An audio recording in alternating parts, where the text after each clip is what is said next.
আমি সাংবাদিক ভাইরা আছেন, জিয়া রহমানের দলের একজন নেতা যদি দুর্নীতি করে সে হারাম করছে, হারাম।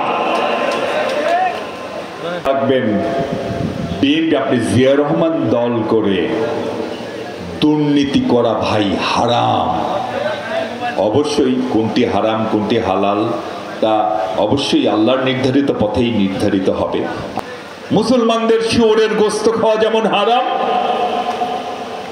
হিন্দু ভাই বোনদের যেমন গরুর গোশত খাওয়া হারাম, বিএনপির নেতা কর্মীদের ওই বাস স্ট্যান্ডের টাকা নেওয়া, ট্রাক স্ট্যান্ডের টাকা নেওয়া, পরিবহন চাঁদাবাজির টাকা নেওয়া, ওই অন্যের জমি দখল করা, বিভিন্ন মার্কেটের টাকা নেওয়া, এটা ভাই হারাম। যদি কেউ করেন মনে করবেন আপনি কচকচ করে শুয়োরের গোশত খাচ্ছেন।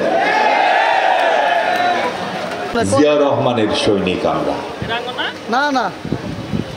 জিয়া রহমান ছেঁড়া রিপু করা কাপড় পরতেন, যেখানে এরশাদ হাসিনার জীবন আমি বলছি।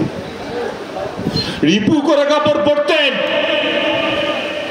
ওনার ছেলেকে ওনার প্যান্ট কেটে, উনি যখন প্রেসিডেন্ট ওনার প্যান্ট কেটে ছোট করে সাইজ ঠিক করে ওনার দুই সন্তানকে পড়াতেন উনি যখন দেশের প্রেসিডেন্ট। সেই দলের নেতা কর্মী আমরা, সেই নেতা কর্মী আমরা। আমাদের বিরুদ্ধে সব অভিযোগ আসতে পারে, কিন্তু দুর্নীতির অভিযোগ বিএনপির 0.01% নামেও আসুক, তা আমরা চাই না।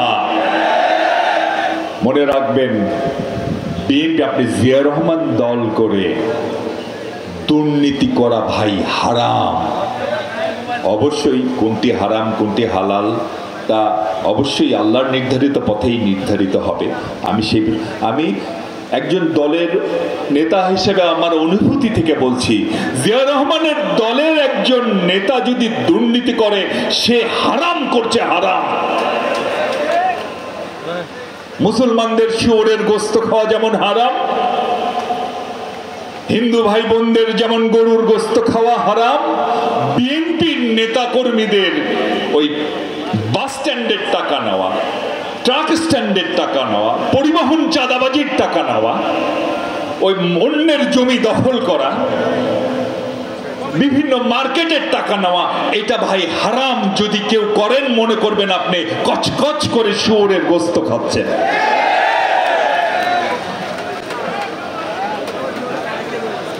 কি খাচ্ছেন নাকি কেউ কেউ? খাচ্ছেন নাকি কেউ কেউ শুয়োরের গোশত খাচ্ছেন? হ্যাঁ,